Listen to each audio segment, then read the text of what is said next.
Welcome live to California's Monterey Peninsula, justifiably famous for Pebble Beach, the 17-mile drive in Cannery Row, as well as a world-class racing circuit, Mazda Raceway Laguna Seca, playing host today to a one-of-a-kind sports car racing California doubleheader. The Northern California coast is known for stunning views, beautiful beaches, and world-class wines. And for more than 50 years, race fans have loved NorCal's Monterey Peninsula for another reason, Mazda Raceway Laguna Seca.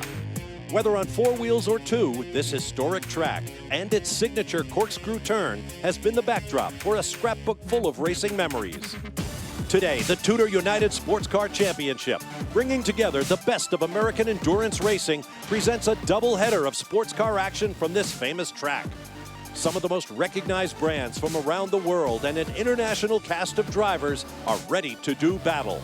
And if the season's beginning has been any kind of an indication... Oh no! Here we go, Magnussen across the line. A new chapter in the long history of sports car racing in Monterey begins right now, live on Fox Sports 1.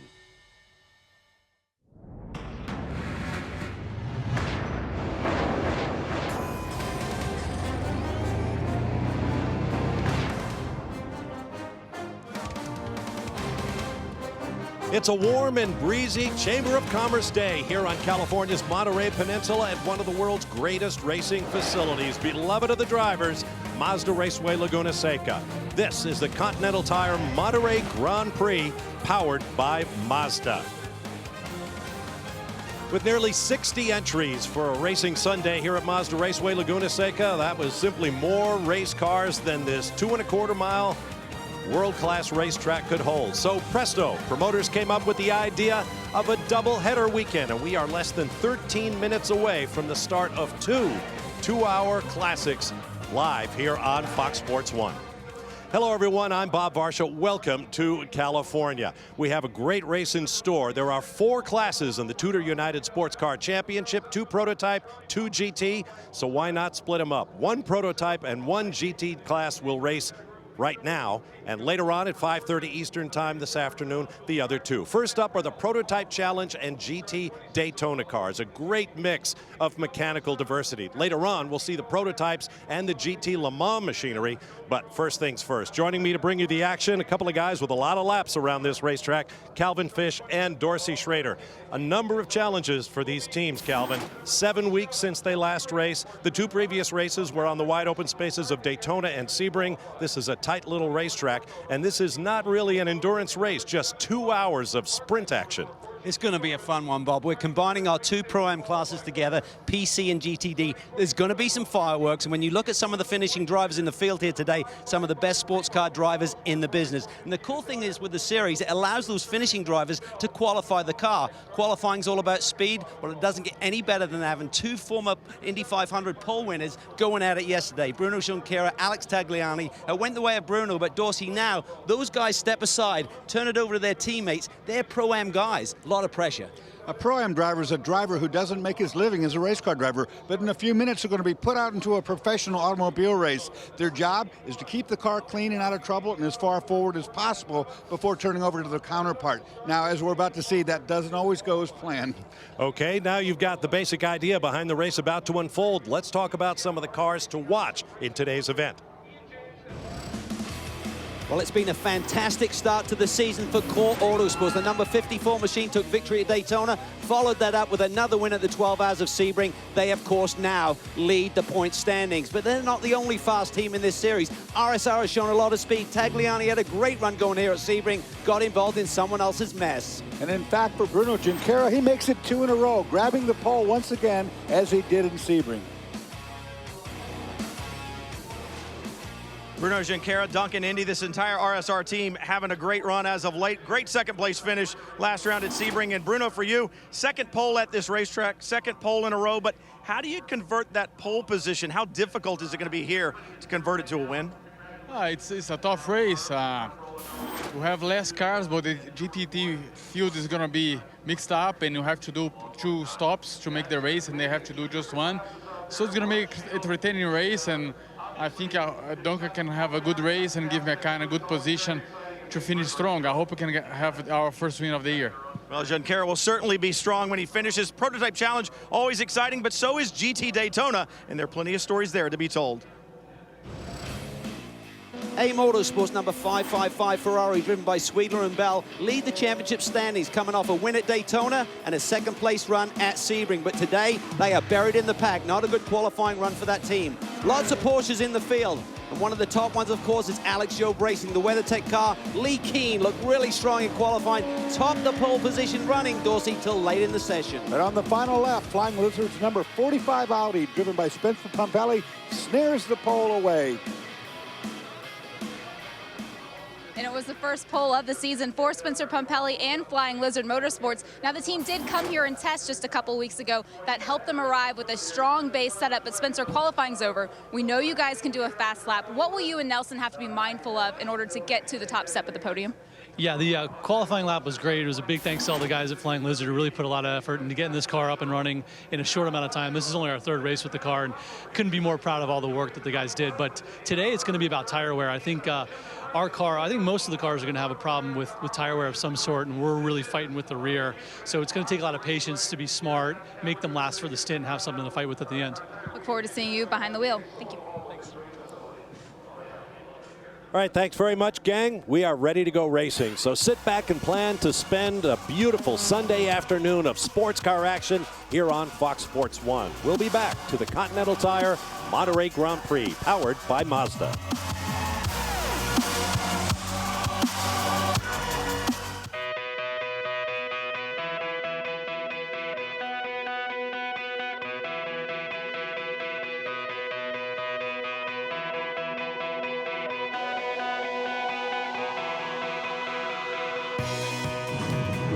Welcome back to Mazda Raceway, Laguna Seca, and the Continental Tire Monterey Grand Prix, powered by Mazda. The first of a sports car racing doubleheader coming up today for you here on Fox Sports 1, live from Monterey, California. Now, as we mentioned at the top of the show, it's been 7 weeks since these cars were on track in anger, and not all the news that has transpired since then has been good. Some of it, frankly, has been heartbreaking. There you see the number 27 Porsche to be driven today by Andrew Davis and actor, racer Patrick Dempsey. With more on his story, here's Brian Till.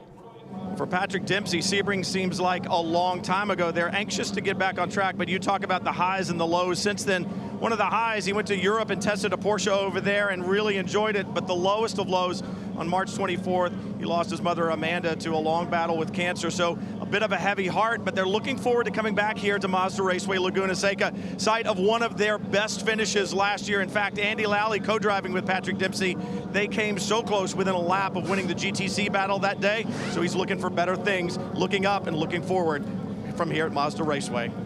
That's right, Brian, giving greater emphasis to the Patrick Dempsey Center for Cancer, Hope, and Healing, founded in his home state of Maine. He runs a big bicycle race to raise money for that cancer center every year, and we wish Patrick the best as he gets back to a sport he truly loves. Now, on the upside, following up on Sebring, well, frankly, the 12 hours was a bit of a disaster for Ben Keating and his number 33 GT Daytonas. Just think about this for a minute. You're barely an hour into the 12 hours, just coming off a pit stop, and your car catches fire on the infield. And I mean fire in a big way. This is one of the worst ones we've seen in a long time. They fought this fire. It was fuel fed, and they really had a hard time getting it out. It kept restarting. And at the end, unfortunately, the result, as you can see, was a total loss. So they rebuilt the car, and with more on that story, here's Jamie Howe. Well, it was determined that the cause of that fire was actually because the drive shaft became disconnected from the rear axle. They believe that when it was bouncing around, it actually severed the fuel line. That's what caused it. The damage, though, it actually wasn't as extensive as the team originally thought. They determined that basically anything on the car that was metal was salvageable. However, they did make the decision to go ahead and build out a brand new race car. They did have a spare chassis ready to go. So they took the next month after Sebring, they rebuilt that race car on April 17th. The car was ready to go. They tested it Kershaw in North Carolina on April 22nd. All in all, it was $450,000 worth of damage. The team, though, say everything this weekend, it's going well. The drivers, they say it still has that new car smell. Yep, a brand new car with the burned out Viper rebuilt into a backup car. So good to see Ben Keating and that Viper back on track. Now here's another car with a great backstory. The number 22 WeatherTech Porsche being started by young University of Colorado college student Cooper McNeil. His teammate Lee Keene had a great run in it yesterday, practice and qualifying. With more on that story, again, here's Brian. For Lee Keene and Cooper McNeil, the season going pretty well. They start off with an 8th at Daytona, a 4th at Sebring. And Cooper, I know you wanted more at Sebring, but the car looks very strong here. The problem, you haven't been here except for this morning. Finals yesterday for college. How much pressure is on you, that car starting on the front row and the little seat time that you have? Yeah, a fair amount of pressure. Like you said, I had a final yesterday afternoon, late afternoon in Colorado, and got here late last night. First laps were in the WeatherTech Porsche were this morning, and got up to speed semi-quickly, but I need to push it a little bit harder, and starting on the front row is going to be tough because I haven't had very many laps here, but the car is as good as it has ever been, and I know the guys have worked very, very hard to make it like that, so I'm looking forward to it. Looking for their first win of the season, their 8th in the championship. They want to move forward. That's Cooper starting the car now. It's amazing that Brian was able to find any time with Cooper, given the fact he got in here late last night. He got in the car for warm-up this morning. He has been a very busy guy. Now let's talk more about this spectacular racetrack. Dorsey? One of America's favorites, no doubt about it, is in Monterey Peninsula. You see it down there south of San Francisco. This racetrack in configuration is 2.238 miles in length, 11 corners, multiple elevation changes here. And the racetrack itself, we talked about sand earlier, and sand is all around this place. It's slippery on the infield. That's our Mazda Raceway track map. Time now for our Tudor keys to victory. What's it going to take to do well, Calvin? Well, up front, apologies for my Austin Powers impression, but oh, behave. Great mix of cars, manufacturers, driving experience. They need to play nice together. Stay cool. Very cool conditions here this weekend for race day. Hopefully the drivers can be cool also. And focus forward. These PC cars are used to dealing with the faster prototype cars. Not today. An overall win is possible. Now here comes our Continental Tire starting grid across the top of your screen as you see the PC prototype challenge cars in a group of their own coming down behind the Mazda 6 safety car. There's your starting grid. Duncan Indy starting the car that, or excuse me, yeah, Bruno Junqueira put on pole after a spin, we might point out.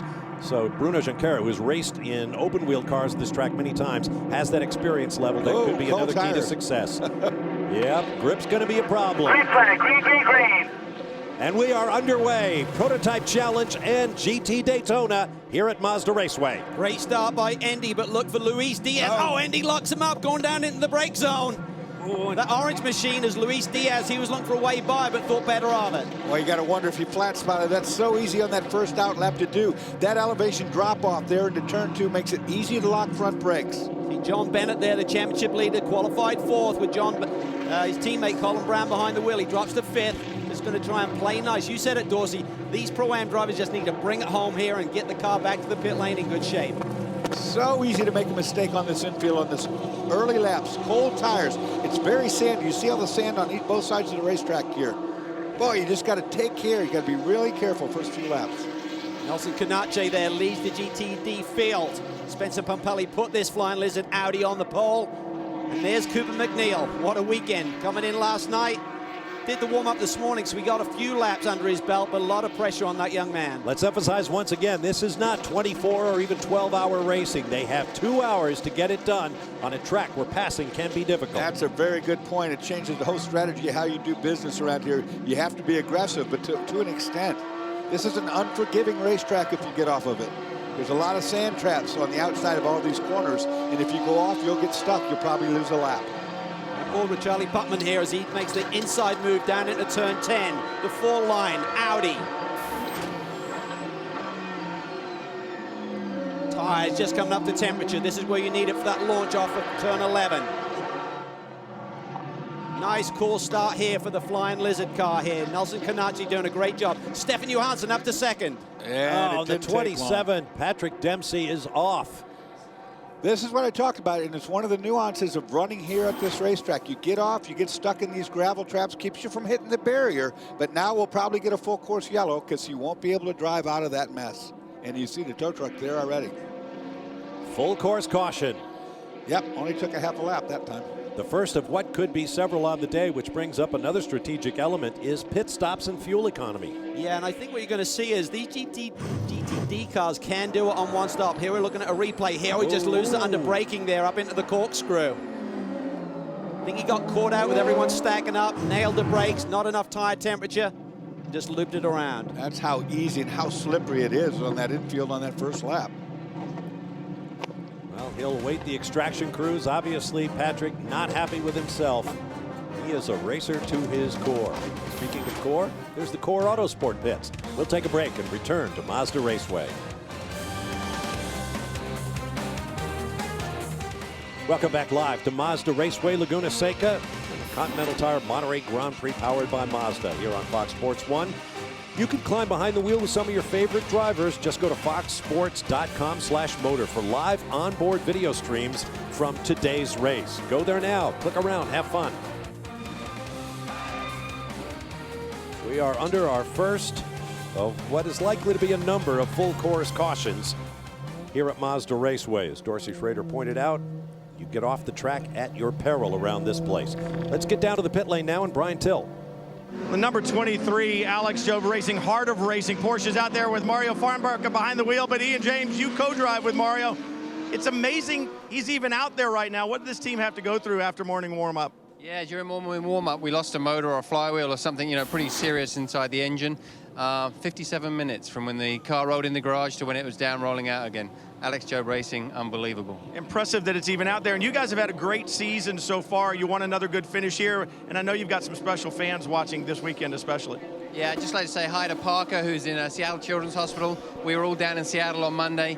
14 years old, big car fan, waiting for a heart transplant. And all the kids there really love them and wish them the best. Well, like I said, special fans indeed. And when you got fans like that cheering you on, can't help but give just a little bit extra, guys. Wow, let me get this straight. After the warm-up, the car is hot. If you've ever looked under the engine cover in a Porsche, you know how tight it is in there, and they got that engine change done in less than an hour. That's amazing. It's a lot of work by those guys. They're really dedicated, but like you say, Bob, maybe the worst part of all is you're in there with scorching heat, burning your hands and arms. You just got to tough it up.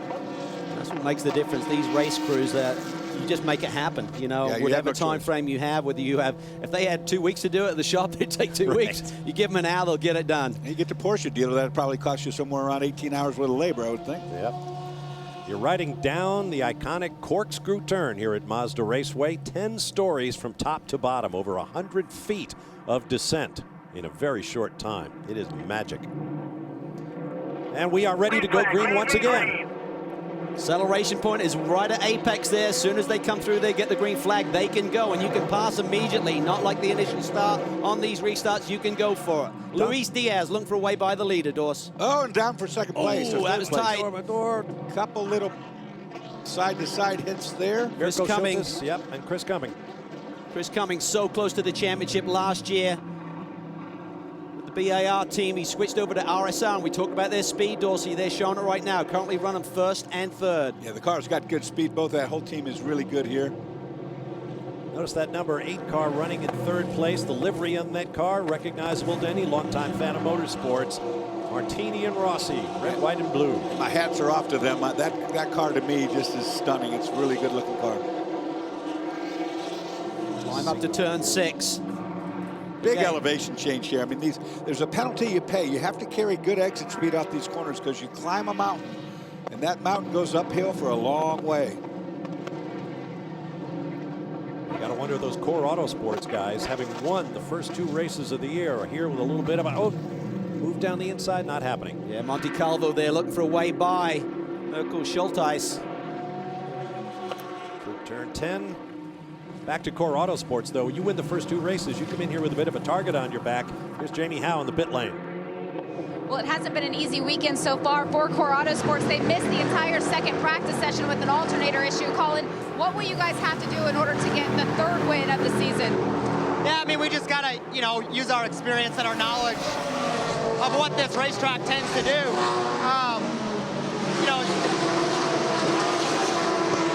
It's certainly not what we wanted to have happen when you miss a practice session like that, but it's part part of racing, and that's what makes this team strong, is we're able to kind of bounce back from those kind of things, and we don't get too wound up, don't get too excited about it, and just focus on what we're doing and, try to get back on plan. And, it is what it is. There's nothing we can change about that. These guys did a great job at Carlo Sport getting that alternator changed and got back out for qualifying, but obviously, a little bit behind, but not something we can't overcome. Luckily now it's race day and everything's going well.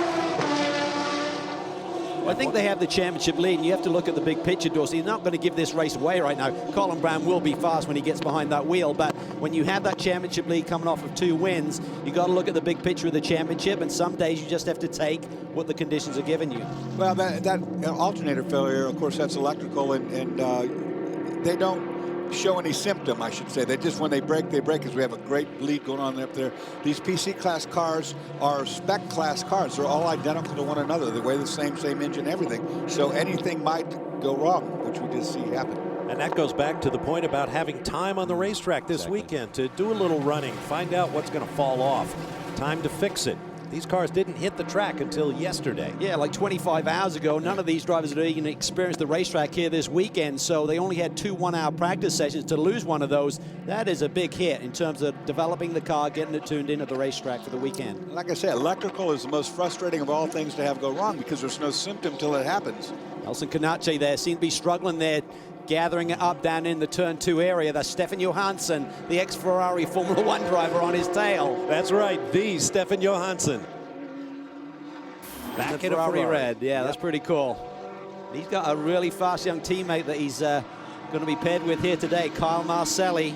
Kyle drove with Stefan in some PC races last year, and Stefan was really impressed with his abilities. He's become a bit of a mentor, actually stepped out of a car recently to give Kyle an opportunity, and now they're paired together. This is a cool story. As you can see, we've got some door-to-door action going on further back in the GTD field. Z4 is coming through. Marcus Paltella, the Finnish driver, teaming up with Dane Cameron here. That Z4 was sensationally quick at Sebring. Had some problems with a sticking wheel in one of the final pit stops, cost them a chance of victory there, but they're fast here this weekend. They have been pegged back a little bit, got a restrictor on that BMW engine, but still seem to have the form through these corners here. There's the 33 Viper along with Porsche. They're all here. Audi, SRT Viper, Porsche, BMW, Ferrari, Aston Martin. The list goes on in GT racing in the TUDOR United SportsCar Championship. To Jamie Howe. Well, Andy Lally coming off of that win at Sebring, you and John Potter, but it's been a little bit of a struggle this weekend here. What's going on? A little bit up and down. We were fastest in final practice, so that was great. But just a little bit with these cool temperatures, we've got a little different handling on the car right now. John's struggling with a little bit of a push, but as we go along here, this should actually come to us. John will settle back in. We'll get a little bit of grip on the front and be okay. Thank you. We see the 27, Patrick Dempsey, back on track. Running well back in the field. Meanwhile, Nelson Canache and Stefan Johansson have pulled off into a little bit of a race of their own as you ride the infield here at Mazda Raceway Laguna Seca. We'll be back with more in a moment. This week, Major League Baseball on Fox Sports 1 is back with a doubleheader as Buster Posey and the Giants renew their rivalry with Yasiel Puig and the Dodgers. And then the Indians take on Evan Longoria and the Rays. The action starts 3:30 p.m. Eastern on Fox Sports 1 and streaming live on Fox Sports Go. It's a beautiful view from Mazda Raceway Laguna Seca from the top of the hill. Start of the corkscrew turn, you can see a long way on a clear day here in beautiful Northern California. With Calvin Fish and Dorsey Schrader, I'm Bob Varsha. Jamie Howe and Brian Till are in the pit lane. Luis Diaz leads the overall race and the prototype challenge category. He won here last year with the PR1 team, so been drafted in here with the 8-star team. He and Sean Rahal are going to be a very strong driver pairing. I expect them to be tough to beat here this year. It's good to see Luis Diaz. He's been doing this for quite a while now, in his mid-30s. Always with a big smile at the racetrack. Now, moments ago, there was the Turner Motorsports BMW getting turned by the 33 Viper in the hands of Ben Keating. Yeah, Keating just got in the back of Marcus there right at the apex of turn 11. Marcus had been doing a good job working his way through from that top 10 qualifying position, was then up into the 5th spot, so he's got some work to do now to recover.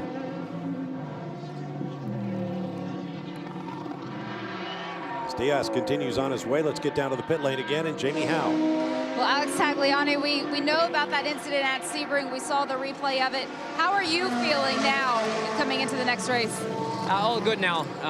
Yeah, it was a shame. I mean, obviously, the last 2 races, the RSR team has been pretty strong. We were in the lead every time something happens. We were leading the race, so I'm just glad that we're back racing. The team did a fantastic job to prepare a car that they bought from Hogue Racing, and we're on track racing here in Laguna, so we're pretty excited. You guys have already made up a couple of track positions. What's the goal then for you when you get in the car? Yeah, Chris is doing a great job, and he's running 3rd at the moment. Pace seems to be good. It's going to be a tough race, I think. You know, the setup we chose for the finish, hopefully we did the right call, and we're going to have some good tires when it's time to push on the last sprint. Thank you. Good to see Alex Tagliani at the racetrack again, especially after his big crash at Sebring 7 weeks ago.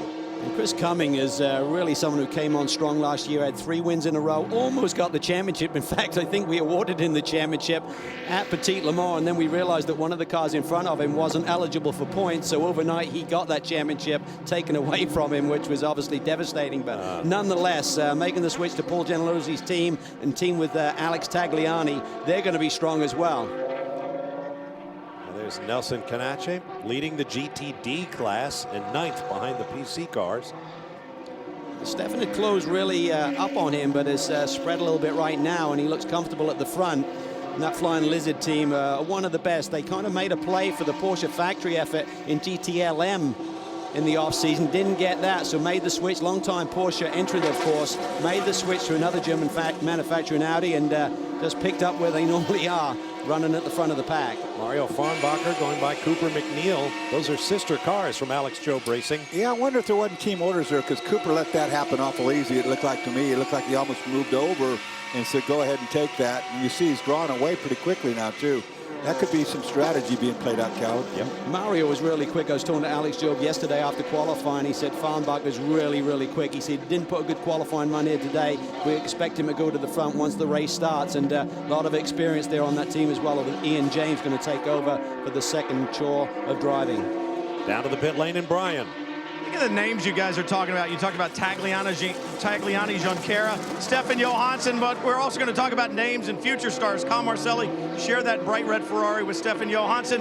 So many people think of you as a Formula car or a sports car guy, not a GT guy, but you've really taken to this Ferrari. Yeah, thanks, Brian. Certainly it's a pleasure to be here. It's a pleasure to be wearing a red suit and driving a Ferrari. Life's good. You know, I've been in the prototype category for the last 4 years, and probably the last 2 years, I've really been trying to make the switch to GT. My goal is to be a factory guy, and right now you're not going to get that opportunity in a prototype. At least it's far and few in between. There's more opportunity in GT, and all the influencers that I talk to, they all say, Kyle, you got to be in a GT car. So I've been trying, and very thankful to Giacomo and Art here at Scuderia Corsa. Thank you to Stefan, and for giving me the opportunity. I'm certainly loving it. Couldn't pick a better GT car to be in. He says it's really well balanced around this Mazda Raceway Laguna Seca.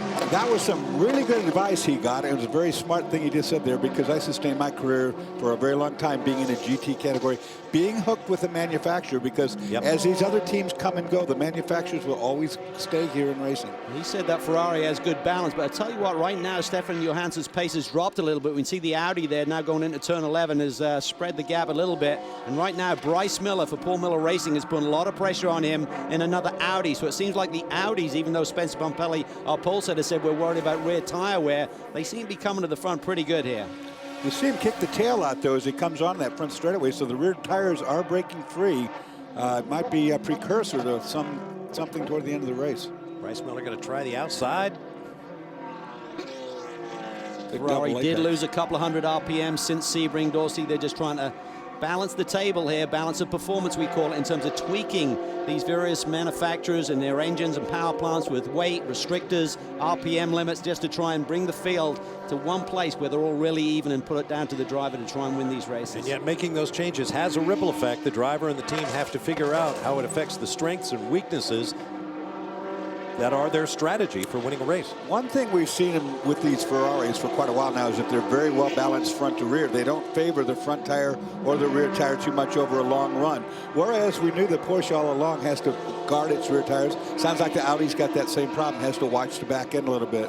Let's take a look at how the lead changed hands in Prototype Challenge. Diaz leads now, but it was Duncan Endy who was out front until just a couple of laps ago. I'll show you how it unfolded. You see, just gets the draft on the front straightaway. Makes his intention known early, which is good. That lets both drivers know the intent. Luis had been working and trying to set him up for the last couple laps. He'd been pretty aggressive. Just showed a lot of experience in those opening laps. Didn't want anything to do with Endy when he got down there deep on that opening lap, going down into turn 2 and locking the brakes up. He just got way out of it. Some other drivers would be trying to take advantage of that. He said, no, you go ahead. I just want to settle in here. There's a good look up the iconic front straightaway. And oh, speaking of IndyCar names, next to Alex Tagliani, there was his team owner, Paul Gentilozzi, who raced in the open wheel pro ranks and is a former Trans Am sedan champion in his own right.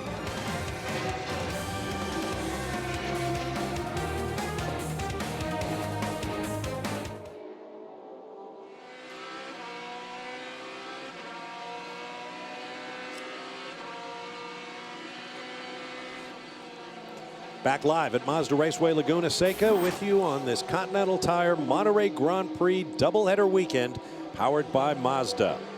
Luis Diaz leads the Prototype Challenge class. Nelson Canache, the GTD runners. There goes Canache, rocketing up the hill in that Audi. Yeah, he's looked really strong, and we saw him earlier in the race. Looked like he's struggling with the handling a little bit. But right now, look at the lead that he has stretched out. It's now on Stefan Johansson. Bryce Miller has had a quick spin, so he's lost a lot of ground. He was in a duke out there with Stefan for the second spot, but something happened. Plunging down the corkscrew. Now there's been a ruling by the stewards. The number 33 SRT Viper in the hands of Ben Keating will be assessed a stop and hold for 60-second penalty for this contact with the yellow 94. Avoidable contact. The 94 did nothing wrong. It was his corner. He was at the apex. He got drilled from behind. As Keating tried to get to the throttle earlier, he wasn't trying to hit him necessarily, but he did, in fact, push the 94 out of the way, and as a result, gets the penalty. You see him now exiting pit lane, so that's a big penalty to serve. But, you know, expect some cautions in this race. It's run clean for a little bit here, so maybe they can regroup. I tell you, when you get Jerome Bleekemolen behind the wheel of that Viper, everyone is saying that is the dark horse in this championship, in this category, because it has shown a lot of speed in testing. They had the problem at Sebring, so we didn't see it really show much there because the incident happened very early in the running. But Bleekemolen, this Viper, they're going to be tough. Keating owns ViperExchange.com, the biggest seller of Vipers in the world. So if it wasn't total and it cost $450,000 to fix, it's an expensive car. We got that much figured out. But he has a pretty good parts supply. Yes. In fact, the guys from Riley who rebuilt that car said one of the advantages they had was that Keating had invested so much in spares, as they call them, that they had the parts close at hand to do the rebuild as quickly as possible. Yeah, two things worked in their favor there. The fact that Ben did have the investment in the spares inventory, and also the big break between Sebring and obviously this round being 7 weeks gave them a lot of time. But now he's turned it around again. Speak of the devil. That's a steering issue. He can't get it to turn. You got it to turn that way. No shortage of power to get that job done. That's up the top of the hill. There's Bryce Miller. We talked about him having a quick spin. He's now under pressure from Paltala, who's recovering from his spin. So. Yeah, it's all three of these cars. I sense a trend. Welcome to Mazda Raceway Laguna Seca. With all that dust you see being scattered around, it can be an all skate. We said there'd be some fireworks, Dorsey. We're seeing it. Yeah, we are going to see it. It's going to get more intense as we go. Every time you see somebody drop a wheel off and see that dust cloud come up, that's all sand. It's all getting on the racetrack. Let's get more on the 48 now from Brian.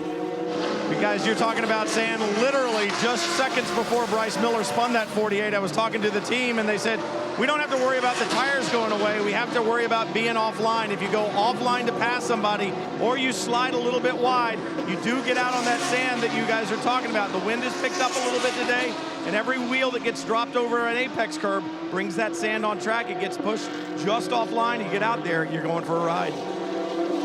It was a lot windier yesterday than it is today here at Mazda Raceway. And that sand, as you can see, can get blown on the track as well as thrown up there by passing race cars. This racetrack is frustrating to drive because you know, you want to be aggressive, you want to really get around here quickly, but you get in this infield and you can only race the racetrack to the grip level it has at the time. You know, you try to push any harder than that and you just get in trouble. Well, great race car drivers, it's all about feeling the grip level and maximizing that, and it's a moving target here at Laguna Seca. We see cars dropping wheels and the grip you had the previous lap is no longer there, so you don't want to be driving at 98% and giving yourself that margin. You want to be at 100%, but you know, it's feeling that grip when it's starting to go away and recognizing it early before you have a problem. See a couple of the PC cars working their way through traffic. Be careful of that pit exit. You can't put more than 2 wheels on that broad white stripe. Yeah, if you go 4 over there, you're going to get a penalty unless you can prove that you were pushed into the situation, that you had no choice but go there. And the reason being is, Dorsey, cars can be coming out of their pit box and be over in that lane, and you don't really see them with the pit wall there on your driver's left coming up that hill. So there's a really good reason for not wanting to use that extra bit of tarmac. There's the 23 again from Alex Jobe Racing. The heart of racing, Team Seattle. Don Kitch and his band have been raising funds for Seattle Children's Hospital and National Childhood Cardiac Care for many, many years now, raising hundreds of thousands of dollars. So good on them. The elevation change here makes it very difficult, this track. You just saw turn 6 right there. And as you go up, start, finish, those elevation changes make that part of the racetrack drop blind to their drivers. You're looking up at the stars. You're looking up at the sky. You cannot see anything above that. So it's fun to do. It's visually a lot of fun here, but it's also very tricky. This battle's heating up between the 2 RSR teammates. Yeah, that might not be good. Gentilozzi's got to make a call here in terms of just keeping it clean. You've got to do 40 minutes for these drivers to get points here today, so that's the earliest that you're going to want to pull one of these drivers out of the race cars. And it was tough to get a good mileage read because all of the 4 Tudor classes practice together. When you're in traffic, you don't get an accurate read on your fuel mileage, but talking to some of the engineers, they said 45 to 50 minutes with the fuel run here, plus a little bit of yellow. You might stretch it to the halfway point. They'd love to do it on one stop, of course, but I think they need a lot of help with the PC class. GTDs, maybe they can do it on just one. We are now 32 minutes and change into the race, but it has to be green flag time, so you have to eliminate the yellow flag time before you get to that 40-minute minimum drive time. Let's take a ride around Mazda Raceway. Inside. Tuck in. Clear by 5. Voice of the spotter, and that's very important here.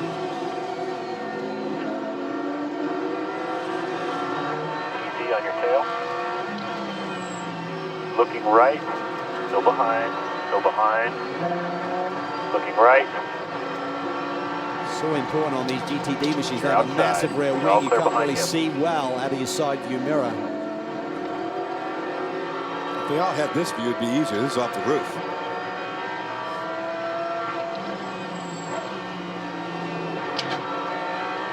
Such a cool racetrack. Here we come to probably the most iconic corner in North America, the corkscrew. Falling off a mountain.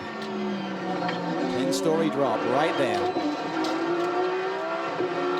And talking about sidelines earlier, Dorsey, you make that initial dip and you can't see what's up around the corner to your right. That's a total blind corner. You can't see that second apex. You're just trusting in terms of that you're on the correct line. You'll get these kind of views at foxsports.com/motor. The onboard pass. Be your own television show director. Right on board with your favorite driver. There's a familiar racing name. We'll be back in a moment, but first here's a Fox Sports 1 news break with Jill Arrington. There's the flag, our second full course caution here at the Continental Tire Monterey GP, powered by Mazda. First of 2 races from the TUDOR United SportsCar Championship coming your way. Here's one of the reasons for the yellow flag. We had 2 separate incidents that led to it. That's Charlie Putman in the 46 Audi, and there is John Bennett, who pitted his car, Calvin, and tried to get out before the team told him stay in, stay in. Well, the reason for that is you have to do 40 minutes to score championship points here, and if they don't do the minimum, they're being a Pro-Am class. The car doesn't get any, so even his teammate wouldn't get points here today, so you got to stay in the car. I think John probably thought, I'm far enough into this thing, there's a problem with the car, we're going to come in, let's get the driver change done. But the team's certainly one of the best in the business, led by Morgan Brady. They said, no, stay in the car, but there's something amiss there with that front suspension. He was involved with Mirko Schulteis here, right up in the corkscrew turn. Watch this. Just chops across his bow there, didn't clear him. And you see Schulteis gets into the tire bundle. Then as they come down here, another second impact. I think he's done right front suspension damage too, actually. I think it might have been the second hit, Dorsey, possibly. Yeah, I believe. The first one didn't look that bad. On board with Schwiedler here, our GTD championship leader. Now here was the pit stop. Watch what happens. Comes in. They've already decided they're going to change the nose and do full service. Morgan Brady on the pit wall there, trying to look at the car, and he jumps out like John's ready to get out of the car. It's like, no, no, no, you got to get it back in the car. So the crew comes around, buckles him back in because he hasn't got his time done. Watch the pit wall. Here comes Colin Brown, who's grabbing his helmet. Well, he's probably confused, thinking I'm not supposed to get in, and then I see John unbuckling. Oh, let me get my helmet on. In the meantime, they're looking at the front body work, not knowing that the right front suspension Surprised is Colin didn't have his helmet ready to go anyway. When you get within about 5 to 10 minutes of that window, you want to be ready to go. And that was at 36 minutes, 37 minutes. They were just shy of that, what you're talking. Okay, this is our championship leader, won the first 2 rounds of the championship at Daytona and Sebring. Sadly, I saw the right front rotor moving around, which means there's something broken on that right front corner. IMSA officials looking on carefully. Now this Audi just spins here. Got a little help right there from the PC yellow car. But what's happened is, you see the gradient that he's at? Oh, listen right here. Maybe we'll hear it too. Yeah, see, he gets tagged around. Now when Charlie tries to go up the hill right here, he smokes the clutch. I think he's in the wrong gear. That's why he's trying to take off on an incline in a high gear, and is just going to. And it just blew the clutch right out of it. So he pegged the rev. So he is now coasting on his own power, but they won't be able to fix that easily. Well, that was an exciting couple of laps. While we have an opportunity, let's check our Honda news and notes. Been talking about it, GTD, balance of performance. You can see the cars that got some adjustments since Sebring. Essentially, the Porsche and the BMW Z4 were unrestricted, meaning they didn't have a hole they had to try and breathe through. That's been cut back. Ferrari's got a few less revs, and there you see the Aston Martin 2 has also had a drop in its restrictor. Notice the Ferrari 458 revs to 8,000 RPM, slight reduction. And these are some of the tools used by the officials to try to equate the performance of the incredible mechanical diversity you see out there. 6, 8, 10, 12-cylinder engines, normally aspirated. Want to give everybody as good a shot as you can at winning. Another break coming up while we're under yellow, and we'll be back live to Mazda Raceway Laguna Seca.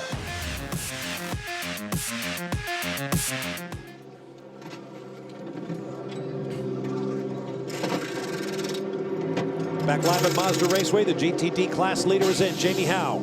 That's right, Nelson Canache Jr. already out of the car. He's handed the car over to Spencer Propelli. It was a clean, flawless pit stop. They maintain the lead and are the first out of pit lane. Got to be feeling good about their chances with the guy who put that car on pole now behind the wheel. Good stop by Alex Job Racing. Looked like they leapfrogged around a couple of teams there in pit lane. They roll like second, I believe. And all of these drivers who have jumped out at this point in the race are good for points, and the car is good for points, so that's the critical factor here. Really good reason for this is when you're running a Pro-Am category, what they don't want to have happen is essentially that you have a hired gun who does 95% of the race. Right. They want to ensure that that Pro-Am driver does his fair share of the running, and in a 2-hour race, it is 40 minutes is the mark. This is a new team making their debut this year. Jack Gerber sharing with Eddie Cheever III. That's right, the son of Indianapolis 500 winner Eddie Cheever Jr. and all of his varied racing experience, including Formula One. Brian Till. Yeah, pit stop not going well down here at the 51. It's taken a long time, and now a problem with the driver's side door. They've got Eddie Cheever in, but the door not staying latched, and If it was me, guys, it's time for bear bond or duct tape down here on this beautiful Ferrari. Jamie? Unfortunately, his stint not starting out the way they had hoped. However, I did have a chance to talk to Eddie before he got his helmet on. He was really, really looking forward to this race. It's his first time racing in IMSA, his first time racing at Mazda Raceway Laguna Seca, his first time racing in a Ferrari. So hopefully things get better for him. Green flag, green, green, green. Tell you what, Bruno Junqueira lit up the red tires there. Those Continentals didn't have the temperature, and he nearly lost it there on the exit of 11. That was pretty cool. That happened at the start, too. It's, you got to watch those cold tires. Ooh. Somebody out wide going to get pushed out there, and you get in that clag. Oh, that paper being thrown in the air. Tagliani there is trying to get up to speed, and he gets taken advantage of. So Rahal got in a little bit deep in the leaded car, the orange 8-star, number 25. Very talented young man, made his BC debut at Petit Le Mans last year with Oz Negri and put the car on the podium. Sensational stuff, and really a man that's being talked about a lot in the sports car paddocks right now. No relation to Bobby Rahal. Yep, different spelling. Lives down in down near Calvin and I in Atlanta, Georgia. And he does get the job done. We have seen him in everything, from the SCCA runoffs through all type of pro racing now. Talked about the finishing drivers. You're starting to see him now. You got Rahal out there, Junqueira, Gunnar Jeanette, Tagliani. Really, really strong driver lineups here in these Pro-Am classes. Rahal dropping wheels there on the exit of 10. He is pushing hard. Brings all that sand and debris up. And that number 8 car, Renger van de Zande. Very quick, bit of a revelation at Daytona. In that Star Wars car, the 33 Viper is in, Brian. Ben Keating has climbed out, Jerome Bleekmolen taking over. And Jamie talked about it earlier, all the work that had to be done to get this Viper back on track, and it's not going the way they've wanted it to today. Contact on the racetrack, and now a pit stop slightly off sequence, but they'll get it back out, and if anybody will try to get it to the front, it'll be Jerome Bleekmolen. He's spectacular in sports cars. More word from the stewards room. The number 08 prototype challenge car of Alex Tagliani and the number 63 GTD Ferrari in the hands of Alessandro Balzan. Too quick in the pit lane where the speed limit is 60 kilometers an hour or 37.2 miles per hour. They will serve penalties. Yeah, and that's going to cost you a lot of track position. Top of the corkscrew. Tagliani cutting his way through some GTD traffic. Our leader in GTD, the number 18 Porsche in the hands of David Calvert-Jones. They didn't make a pit stop, Bob. I believe that's why they've assumed the lead of this race right now. So running a slightly different strategy, and I think if you have poor track position, why not go for it? Yeah, I think most of these cars may need another stop here. This was certainly not in their fuel window without further caution, so it makes sense to me. They're running for a caution, possible caution. You never know at this racetrack. They happen frequently. Now down to the pit lane again, and Brian Till. Ben Keating literally just climbed out of the 33. Ben, a lot of work by this team to get that car back on track. Some struggles, obviously. What happened with the contact with the BMW? Cooper didn't get enough practice here on the Saturday before, and so he was kind of holding everybody up. And the 94 went underneath Cooper to pass him coming in turn 11, and Cooper didn't see him coming, turned down on him. The 94 had to back up really hard, and I was too close. I hit my brakes and tapped the back of them, and we were all at the limit. It didn't take much. It was a small tap. I was hoping the officials would look at it and say it's a brake check and a racing incident, but we weren't so lucky. Well, I know you weren't lucky in that regard, but the hard work to get the Viper back out, this crew worked so hard. How good was the car? The car was good. I mean, the car we had at Sebring may have been the best car I've ever driven. So it's a pretty hard thing to compare to, but to completely rebuild a new car and to come out here with the 2 really short practices and put it P6 in qualifying is an unbelievable achievement. You know, no 2 cars are exactly the same, and this one is great right out of the box. Right out of the box, and now Jerome Bleekmolen will see what he can do with it. Tell you what, that's a classic case of the pictures don't always relate to the true story, because if we had to believe Ben Keating, didn't look anything like that. So the stack up must have happened way early in that break zone, because Cooper had a healthy lead going into the apex there. Jerome Bleekmolen, who will finish in the car running 20th in class, 27th in the overall. And he has proven to be one of the fastest GT drivers in the world. I mean, everything that boy jumps in, he takes it to the front. As you saw just as we were going to Brian, there was a bit of a schmozzle down there in the Andretti hairpin. The 08 of Alex Tagliani went around on top of his drive-through penalty for excessive speed in the pit lane. Things are rough today for tags. Another break coming up and a return to one of the world's great racetracks. There are your class leaders here at Monterey. Fox Sports 1 is the place serious sports fans turn before every slam, every goal, and every game at America's pregame. Weeknight, 6 p.m. Eastern, only on Fox Sports 1 and streaming live on Fox Sports Go. Back to live action here at Mazda Raceway, Laguna Seca. There's the number 94 BMW in the hands of Dane Cameron. Another terrific young American driver making his way up through the ranks. Well, he's up to that third spot, and this is how he got it. Makes the move here, down into turn 5 on Ian James, and Ian James gave him a lot of room. But look at Christopher Haas here in that Audi. He gets a good run, has a lot of momentum coming off the corner. Ian tries to defend. And it got tight through there.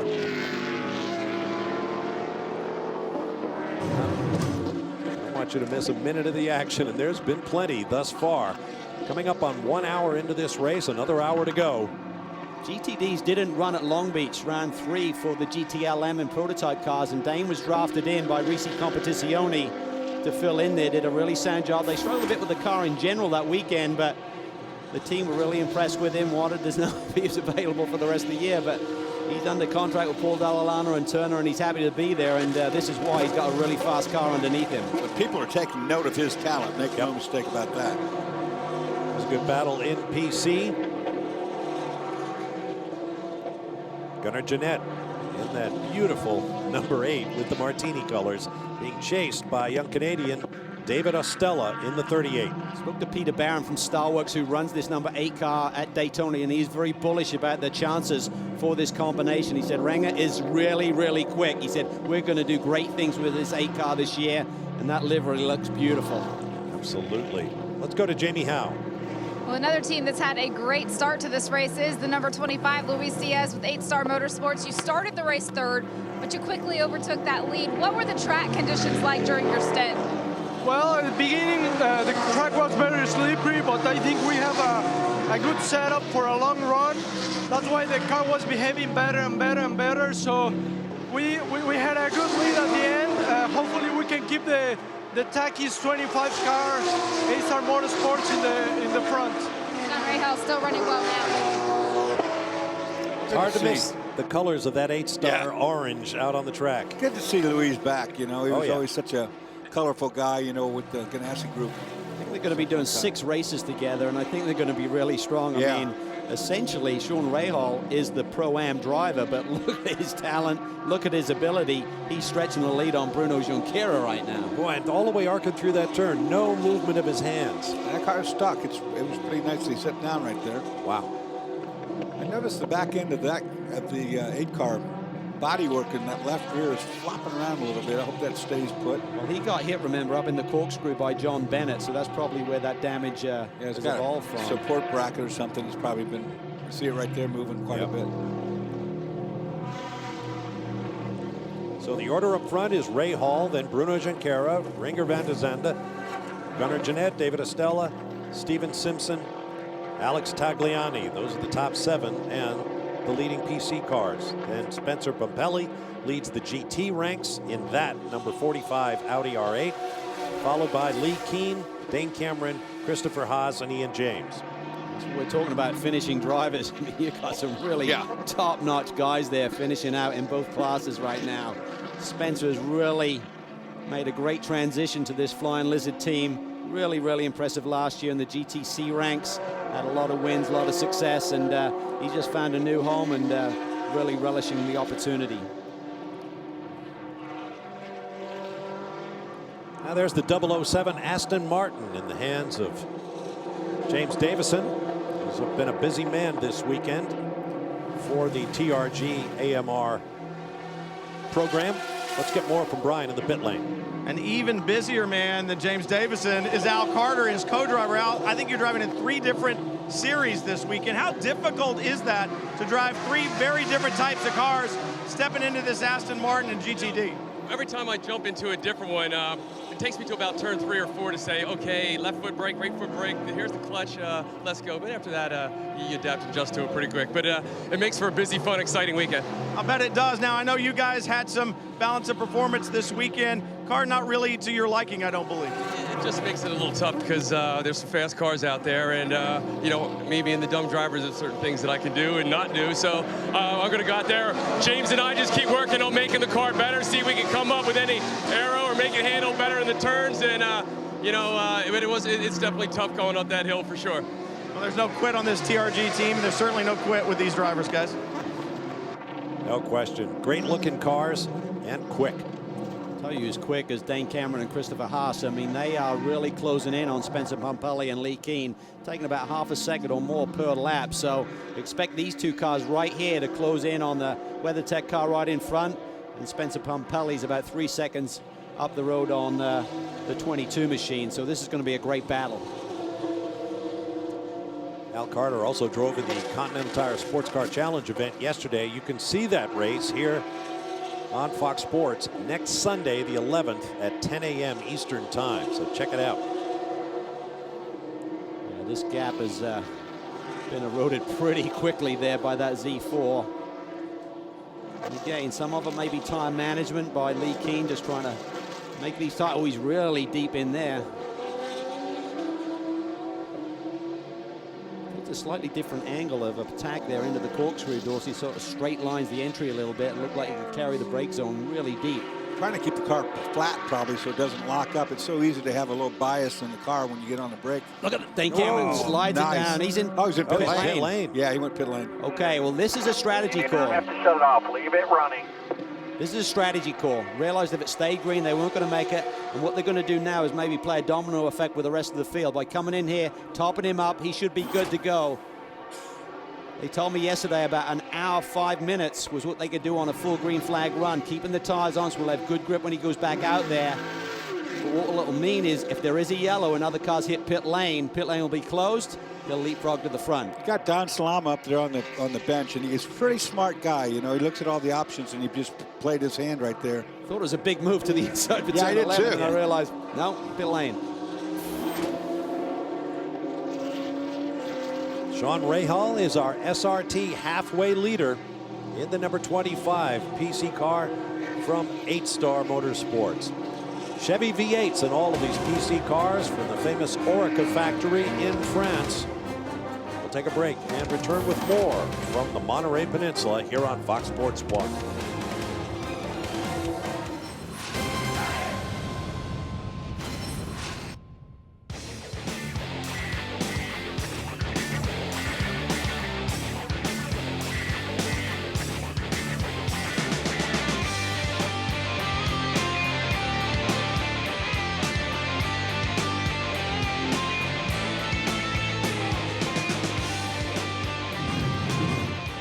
Just a few of the sights and sounds of the weekend here at Mazda Raceway, Laguna Seca. Don't forget, coming at 5:30 p.m. Eastern Time, our second of our sports car doubleheader. The second race pits the prototype cars, the fastest cars in the TUDOR United SportsCar Championship, with the factory GT Le Mans machines. It should be a great race. Again, 5:30 Eastern, live here on Fox Sports 1. Down to Brian Till. Well, climbing aboard the number 18 from Mueller Motorsports, and it just seems like it takes forever for the fuel to go in these Porsches. Dempsey Racing was just in. Same thing. They said it should take about 33 seconds. But the tires are done, the driver change is done, and it's just waiting to see the bubbles in that fuel rig. When they do, the fueler will pull out. There he goes. Matt Bell will be on his way. Well, we mentioned earlier the various tools used by the officials in the TUDOR Series to equalize the performance of the cars. Revs, air restrictors, weight, and fuel pickup. Yeah, they restrict the size of the hose off the fuel rig so they can't flow any quicker than anyone else. It is interesting, though, that the mechanics just walk right up the hood, just kneel right on top of it while putting that fuel in. Yeah, every time I see it, I think that there's got to be a better way. This is a storming drive here by Sean Ray. I'll talk about making a statement. He's now got a 7-second lead on Bruno Junqueira. I mean, talk about grabbing the bull by the horns and just taking off. Really aggressive on the opening lap on relatively cold tires, and just keeps increasing that lead right now. We know how fast Bruno Junqueira is, and they're in basically equal cars. Yeah, these are spec cars. I mean, there's not much you can do. You're talking about thousandths of a second between cars. And to those of you who watched that little bit of the sights and sounds here and have been tweeting to me, yes, that was my Barrett Jackson colleague, April Rose, who's here this weekend working with the WeatherTech team as an ambassador, you might say. Attracting attention, as she always does. We see a battle that's kind of closing up here for second spot. Bruno Junqueira, as we talked about, put the car on the pole. Doesn't seem to have quite the race pace of the 25 machine right now, but we'll wait and see how this plays out. We expect another pit stop. Maybe they can make further adjustments. That 8 car is looking really strong, Dawes. Yeah, it looks really good. Like you said, Bruno's car, I think, has a little problem. We don't know what yet. 64 is in, Brian. 64 is in and 64 is out. Kyle Morcelli coming in for that top off of fuel that should take him to the checkered flag. 4th when he came in. You heard him say earlier, I want to make a name in GT, and that's exactly what he's doing. Yeah, and what we saw there, Brian, I don't think they took any tires, just like Dane Cameron didn't, but the Paul Miller Racing Audi did take tires, so that cost him a little bit of time on pit lane, but they're going to have fresher rubber at the end of this race. He falls from 4th to 12th in class to Jamie with a PC pit. And it's the sister car to the 09, the number 08 of Alex Tagliani. This is in for their final, what should be their final full-service pit stop. New Continental tires going on right now. They did get a little bit behind in the order. They had to serve the penalty, so they're hoping that the strategy might help them out. They will be good to go now to the end of the race. I think they may be answering the question in terms of how far one of these PC cars can go. I guess it's 53 minutes. Yeah, they better hope so. Yeah, and it's a great call. If you got poor track position, bring him in now. If you catch a yellow, boy, it's really going to turn to your favor. Back to Brian Till. Out of the 64 a little while ago, handing it over to Kyle Morcelli, Stefan Johansson. And Stefan, you're no stranger to the prancing horse. You've driven all kinds of Ferraris. How's the GT Daytona car around Mazda Raceway? Well, it was good in the race. I was struggling a little bit in practice because I'm not used to these type of cars, you know. So it's a bit of a learning curve, as every car is. But you know, once you get into race mode, you know, you just pull the switch and you know, it's all good. So yeah, it was good. I enjoyed it. He's got a big smile on his face. They're looking for a good finish here, Bob.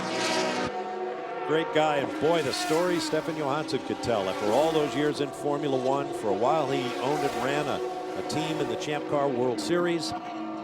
He has been around, Stefan. And Stefan is actually the Pro-Am guy, and the reason being is there's a kind of a line in the sand in terms of your age. Once you turn 55, you become a silver driver, essentially, and that allows you to assume the Pro-Am role in one of these driver pairings. So it's an anomaly, but one of these teams are taking advantage. Stefan's never had more calls in his life, I think, in terms of we want you in our race car. That would make me a silver plus then, since I'm beyond 5'5". Yeah, I think I got called a rust. You're missing out. You'd be in demand. I'm sure it's a great comfort to guys like Sebastian Vettel, knowing that once they turn get up around Social Security age, you can come here and have some fun. Championship leader there. Now Townsend Bell behind the wheel of that 555 Revo-sponsored Ferrari for AIM Autosport. Dane Cameron, remember, he's made that pit stop. He's trying to get back towards the front of this pack. Interesting to see how these two cars stack up, Dorsey. Looked like the Ferrari actually got a little too much speed on the downhill. Here comes Cameron up the inside. No contest. He's going to take that position. All clear. Cleanly done. Let's go with him. Seems like these guys with the 555 car have struggled here a little bit. That may be a consequence of the shortened track time, but we've seen that Scuderia Corsa Ferrari run towards the front of the pack, and these guys didn't qualify that well down in the 15th spot and seem to be struggling a little bit for speed here today as well. Cameron's fast, though. That BMW, look at it launch. I mean, it just screams off the corner. And they got pegged back on the air restrictor, which means a car that was already struggling a bit on the straightaway is going to struggle further, but the handling didn't get touched, no weight added, so the cornering is where that thing really shines. Short wheelbase car, lots of downforce with essentially a GT3 spec in terms of the aerodynamic efficiency of the race car. Christopher Haas in the 48, running 12th in class. He's been really quick. Got Carl Marcelli right behind him right now. Haas took tires, fresh tires on his pit stop. The Ferrari did not. Let's see how this plays out, Dorsey. Took 4 of them, too. I think the Audi probably, its Achilles heel might be its hard on tires. Heavy car.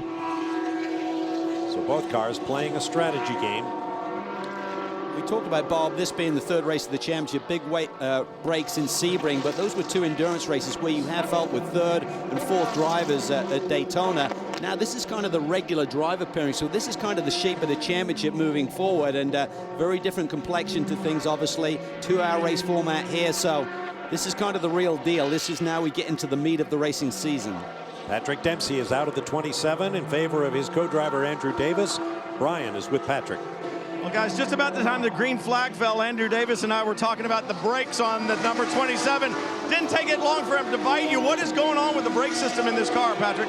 You know, we've been really challenged with the brakes this year with the car and little things. And we tested at Road Atlanta and thought we had the package we needed for here. We got here and then it didn't work. So it's a bit frustrating. Certainly in qualifying, we tried something, didn't work. So we tried a whole new package before the start of the race. Because of the congestion here, there's not a lot of track time. We're here for a large part of the week, but we're not on the track, unfortunately. And the amount of time that we have, you have to be here. You have to be ready to go. So we just threw something at it at the last minute, and the bias was a little bit off in the corkscrew, which is unfortunate, and slid off, and that cost us a lap and pretty much the race from there on. But got a lot of seat time. Lap times were pretty good after that. Car was fine. And got to thank Beauty Rest, of course, one of our sponsors, Specialized Bicycles, and Porsche Design. You know, it's just unfortunate we didn't have a better run here. I don't know if we could have won it, but we could have had a top 5 finish, and this will take us now into getting ready for Le Mans. They had a really close finish last year, almost won it, so he was looking for a little redemption this year. He won't get it, Jamie. With the other end of pit lane, the PC leader, 8-Star Motorsports, they went ahead and pitted Sean Rahal for what will be their final pit stop. He did not maintain the lead. The gap wasn't quite that big, but he is finished on pit lane, assuming nothing else goes wrong. There was a big round of applause from all the crew members. It was a solid, clean stop for them. Thanks, Jamie, and I'm glad Patrick Dempsey mentioned the 24 Hours of Le Mans, the biggest event of the worldwide sports car endurance racing calendar, and you will see the entire race on the combination of Fox Sports 1 and Fox Sports 2. So get ready. Come June, all eyes will be on the Circuit de la Sarre for the iconic 24 Hours of Le Mans. Still 47 minutes of racing to go here in the first event of our doubleheader in Monterey. Back live at Mazda Raceway Laguna Seca as the Continental Tire Monterey Grand Prix powered by Mazda continues. Remember, the first of 2 races coming up. We'll have 2 hours of the prototype and GT Le Mans class battling later on. With Calvin Fish and Dorsey Schrader, I'm Bob Varsha. Brian Till and Jamie Howe are in the pit lane, and so is the number 52 PC car. This is another one of the PC cars. We saw a lot of incidents at Sebring, a lot of carnage, a lot of damage. They had to put a new tub on this car. Frankie Montecalvo was caught up in an incident in turn 17. Jamie's in the pit lane. And so far, it's been a standard pit stop. 4 new Continental tires. They filled them up with fuel. Gunnar Jeanette will stay behind the wheel of the car. Team definitely hoping for better things. Teamwork has come into play this weekend in a big way, and that was a clean stop. Bayshore Racing is the combination of Frankie Montecalvo and Gunnar Jeanette, and they race all over the world together as co-drivers. It's a great team, though, led by Bobby Orgel. They got John Hayes as their engineer, who's one of the best in the business, and they're really, really strong. Always put out very fast race cars, and I think they've got a very equal driver pairing. Certainly Frankie's kind of the pro-am guy, but he has shown a lot of speed, almost on pace with Gunnar most of the time now. You mentioned he got caught up in that crash at Sebring, so that was another race car that had to be substantially rebuilt in the 7 weeks between that race and this one. Let's take you back 7 weeks to the Mobil 1 12 Hours of Sebring. This one looked pretty scary, too. David Ostello will lead off turn 17, hit the tire wall, and pow. Boy, and I tell you what, Frank had nowhere to go. Then he loses steering. It's not over with then. He makes a 90-degree right and comes across into the pit wall right here. Montecalvo getting out. David Ostello, what a relief to see him climb out of that mess. Testament to those tubs. I mean, those were two really big hits. They're really tough in terms of driver protection, but I tell you one thing we're noticing, Dorsey, is they're kind of breaking, like the pickup points and stuff. It has a weak area, so the tubs are damaged. The teams can't use them again.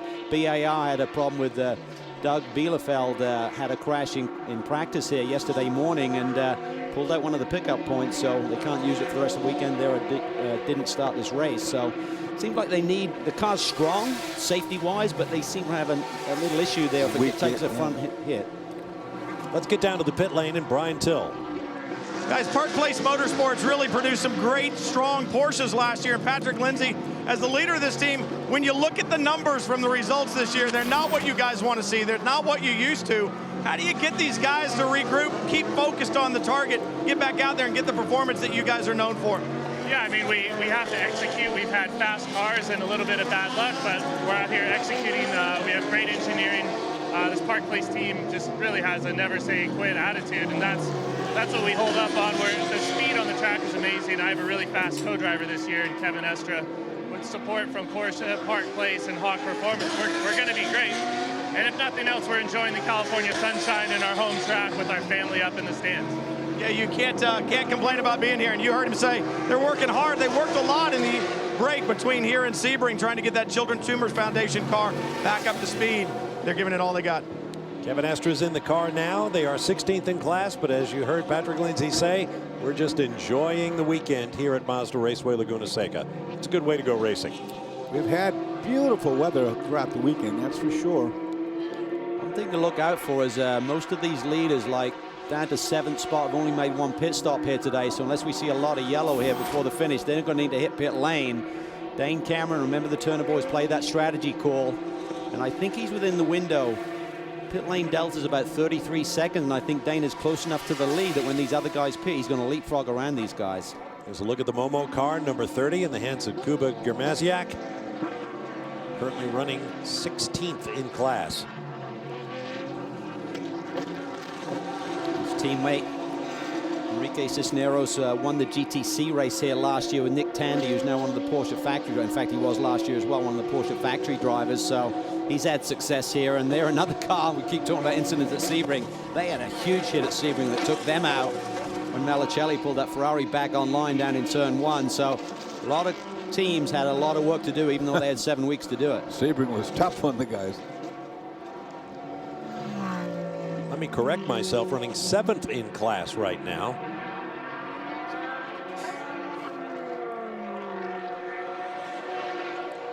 '45 looking good right now, but let's check the radio transmissions from car to pit, see what the team is thinking.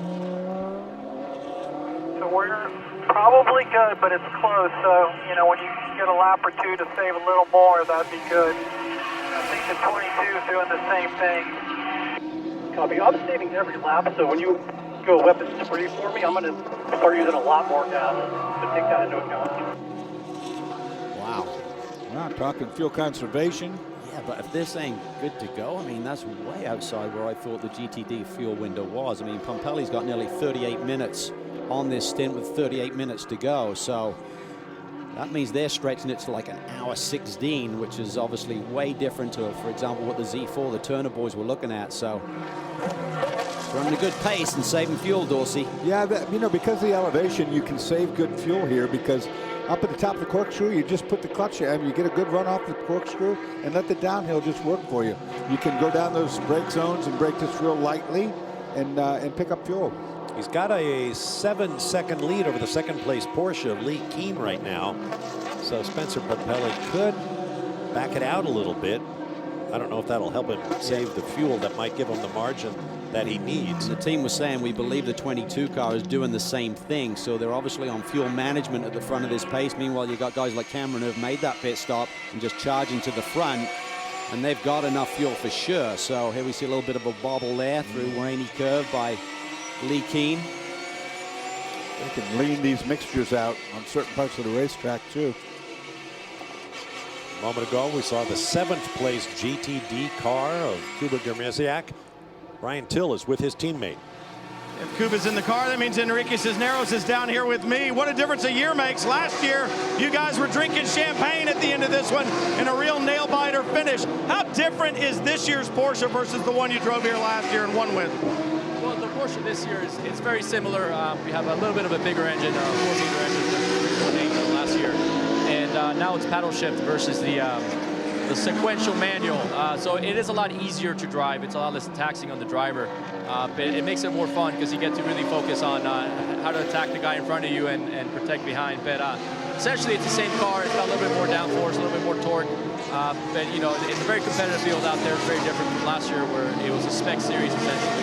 And now we're, you know, against all the manufacturers. So every track has been different. It's a lottery every time, depending on what car is faster, depending on the track. So we're having a lot of fun with it. Talk about a lot of fun. Last year, it was a late race caution that brought the field together. It was a real nail-biter. Is Cuba going to have enough fuel in the number 30 if we have one of those late race goes? We'll see. I mean, we saw a couple of different cars come in and did splash to the end. We chose to roll the dice at the moment, so we're really hoping for that yellow. If not, we will have to make a stop, and hopefully it won't be the nail-biter it was last year. But you know, we'll see. A lot can happen still. It's still have about 20 minutes left in the race, so we'll see. They don't want the dramatic finish, guys, but they do want the champagne at the end. I'll correct him, 36 minutes remaining in the race. And he's right, though, a lot can happen. Yeah, and they're obviously rolling the dice, as he said, and I think a lot of these front runners are. I think they're going to need help to get to the checkered flag without a splash of fuel. And we certainly saw some yellows early, Dorsey, but now it's kind of smoothed out and everyone's in the groove, and you've got the finishing drivers in the cars, so there's less likelihood of having that incident. That's your biggest factor, really, is now you got the pro guys in there. Like I say, everybody's got a feel for the car. They're getting lap time. There's rubber on the racetrack, so the likeliness goes down. As we mentioned, Nick Tandy was in the car with his Enrique Cisneros when they won the GTC class last year here at Mazda Raceway. Tandy will be in the factory Porsche for the second event of our doubleheader coming up at 5:30 Eastern. There are your class leaders. We'll be back.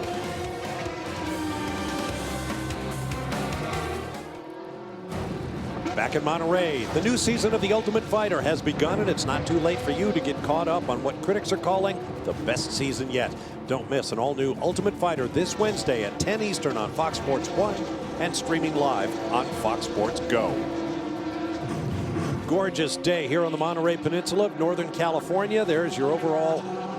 Wait, no, they were the race leader. Sean Rahal now shown in 4th place.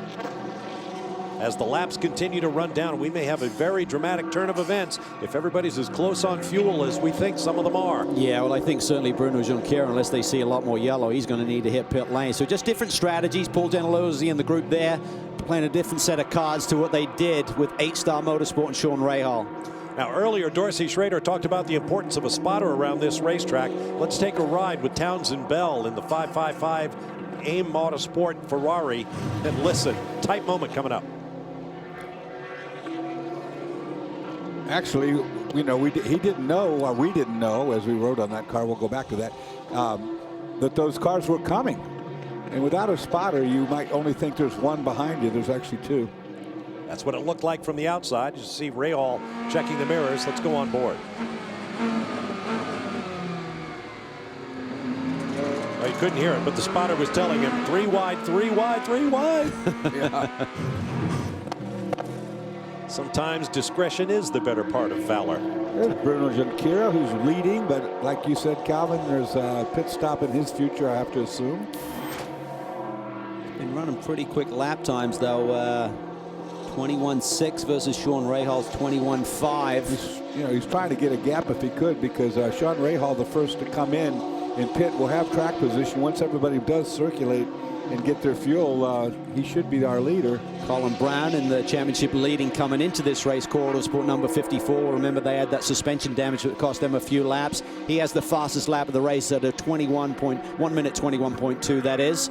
So a question of what might have been for Core Autosport going for 3 straight. Yeah, that's a shame too, that suspension damage. You saw it. But with 30 minutes to go, anything can still happen too. This is the essence of sports car racing. Multiple classes, lots of different mechanical combinations. frankly, lots of levels of driver skill. Yeah, it's true as well. That's what's really cool. But I tell you what, it's a very different dynamic to this one, because this is the first time that these two classes have run solo. You're used to having four classes out there, faster cars out there, and it changes the strategy. You don't see as much. Here we go. That was a wreck. That was a big back in with the 38. David Estella. Estella was running in second place when he did that. It's off of turn 3. It's a single car incident, too. I dropped the wheel. May have broken the suspension. Yeah, he did for sure. He backed that in on that corner of turn. Oh my God. He's frustrated, running in the second position. Gets wide on his apex, he's gets out in the dirt. He just had to give it up at that point. Just got to ride it out. You can't try and turn the car doors. Yeah, he stayed with that too long, Calvin. And then he missed the tire wall and hit the concrete bridge abutment. You know, he was wide at the apex so far that he should have just aborted his speed and got himself back on the line. It would have been a lot better than what's happened here. This young Canadian got into these cars coming from an open wheel background in the lower driver development series and picked up a couple of podiums right off the bat. Didn't do it like a duck to water, as the saying goes. But life has been a little tougher since. At Sebring with a big crash. Oh, now this. Now this. Oh. Well. Oh, and Lally's right in the mix there, too. As much as I hate to say this, he didn't need to be online there. I mean, he should have had that car off the suspension is completely broken now. Yeah. Could have waited at the top of the hill and let traffic through. Yeah, it's, you know, when you got a car with the suspension and tire down and all that. This could be the yellow Where are you at? people were looking for. Yeah, it's and if you need to pit anyway, get in now before they close the pit lane. What they'll do is evaluate. They'll try and talk to the team. Is that car got the potential to keep moving? We don't want to go full caution unless we have to. This may take a little bit of a time window for these other teams if they want to come to pit lane to get it done now.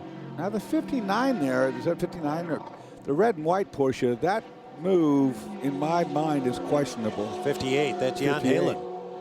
You know, the fact passing a guy on the inside in the dirt with a wounded car in the middle, I don't know if that's a safety issue.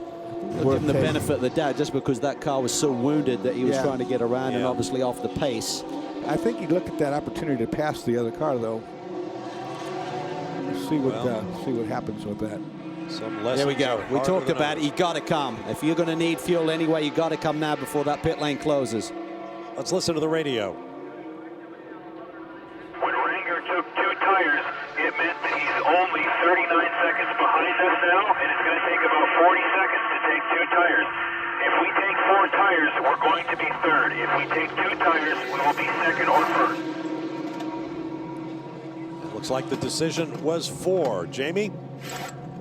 Down here, you heard them on the radio, they've actually decided that they're only going to take 2 tires. They feel that the track time is more important. They took 44 seconds of fuel, 2 tires. They're on the right-hand side of the car. I don't know if you can understand it, but they were concerned about dropping all the way back to 3rd place if they took 4 tires. So a lot of strategy being played by RSR. There's Rahal. He flashes by, so they lose track position to him. And the reason that it's going to take longer is because you're only allowed 2 wheel guns this year to change tires. So you're basically doing 2 wheels at a time as opposed to 4, and that really costs you a lot of time. So that's the reason that the strategy really has to play it. You want to try and match that tire change to the refueling.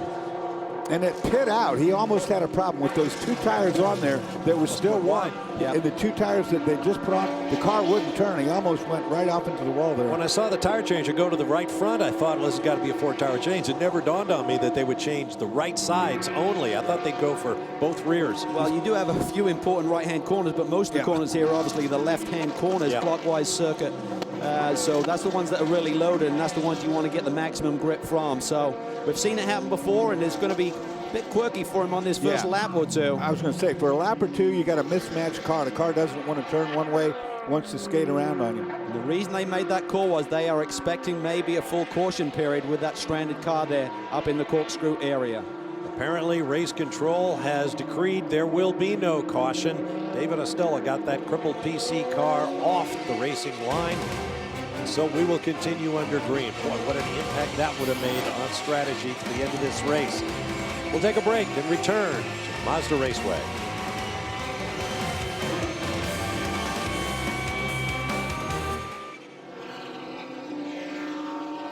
.22 minutes, 10 seconds remaining.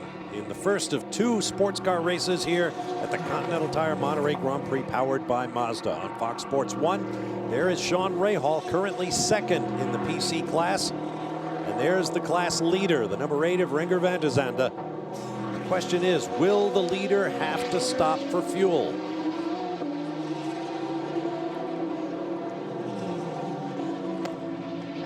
Rahal in second is good to go. Yeah, we know Rahal's good. This car, on the other hand, is going to be close, but not out of the possibility of the realm of doing it. A 5-second split between first and second right now. Yeah, there he is coming. right there. Yeah, and he's coming quick. Really aggressive. You can just see the body language in the car, working the car hard. Great team as well. Enzo Podlicchio has put together a great group here. A lot of experience on that team. Ran in the prototype class last year in the Grand Am Series. And look at this. This can hold him up. Cut a gaggle of cars here. You got to be so careful. We talked about it. One of the storylines, stay cool. These are the scenarios where you have to stay cool.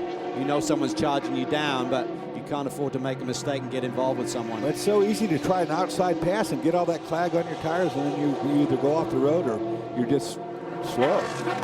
Townsend Bell there, he stand pretty cool. He recognizes today is not one of those days where they're going to fight for a podium, but they have the championship lead. Just keep it clean, maximize the points you can get. Meanwhile, a little further back, we saw Eddie Cheever III climb into the number 51. Currently running 19th in place, but while we have a little time, let's visit with his dad, an Indy 500 champion. Here's Jamie. Well, Eddie Cheever Jr., you had a successful driving career yourself, won the Indy 500, competed in Formula One, you had some sports car experience as well. As a father, what's been the bigger challenge for you, your career or watching Eddie? I don't get to many races, so I want to make sure I was here to see him race here. As of challenges, I think any father that's raced loves to see his son enjoy the same passionate thing that I did, so it's a good day. How are things different now that he's trying to build a career than when you were in the sport? I'm sorry, there's too many. How are things different now for him compared to when you were out here? I think every generation can look back and say how things are different, but the reality of it is it's an extremely competitive sport, and if you get the right breaks, you progress. If you don't, you don't. I was very lucky, and I hope my son has as many breaks as I did, but he's doing very well here today. They lost 2 laps in the pits, but he just passed the leader, so as far as speed is concerned, he's doing what he has to do. Certainly making up ground. Great to see you out here. Thank you. Thank you. Great to see Eddie Cheever indeed, with a long history of his own in motorsports. As Jamie mentioned, he was once a BMW Junior driver in the company of guys like David Hobbs. A long time ago. Does have good pace, running laps in the low 28, so that's good stuff.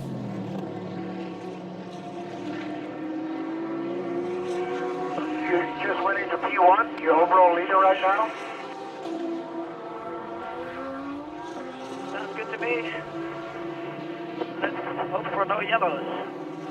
That's the voice of Renger van der Zande talking to the Star Works team. If he's having issues with fuel, it doesn't sound like They're it. not telling him about it, are they? Stefan Pfeiffer, the engineer, they're giving him the information, so he doesn't want a yellow. So Sean's coming though, Brian. Calvin, look at him. Yeah, he's coming hard, but the fuel is a question mark in the other class here today, Brian. What are you hearing there? I heard Renger van der Zande say, let's hope for no yellows. That is not the case at Alex Job Racing, both for the 22 and the 23. They seem to be somewhere in the neighborhood of 3 to 5 minutes short on both of those cars. So as hard as that team has worked, and as well as both of those cars are running, if they don't have a little lady luck, we're inside 20 minutes to go. They're going to have to come to pit road. Yeah, and there's question marks on the 2 Flying Lizard cars that run up there in the top 5 as well. So everyone's rolled the dice here a little bit. I didn't think a GTD car could go that far on fuel, but they've been saving from the get-go, I'm sure, with that strategy. So maybe you can, but again, there wasn't a lot of track time to get really accurate fuel numbers here this weekend, so everything's a bit of a gamble.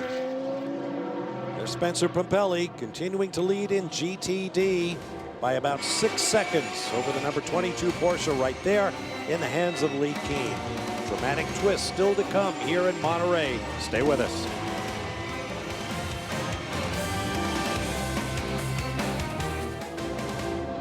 Top of the hour, 12 noon here Pacific time, as we welcome you back to our live Fox Sports 1 coverage of the Continental Tire Monterey Grand Prix, powered by Mazda. Round 3, the 2014 season for the PC and GT Daytona classes in the TUDOR United SportsCar Championship. As you see, Calvin Fish, Dorsey Schrader joining me, Bob Varsha in the booth.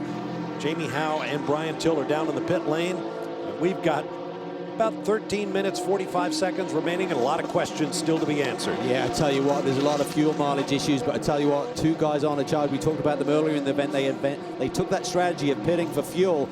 Christopher Haas in the Paul Miller Racing Audi and Dane Cameron, they're tagged on at the back of this little group here. That's Ian James and Dean Von Moltke, which is a battle for third spot. But look right there, there's the yellow Z4, and there's Christopher Haas. He's really been laying down some fast lap times. Remember, he took fresh tires on his stop.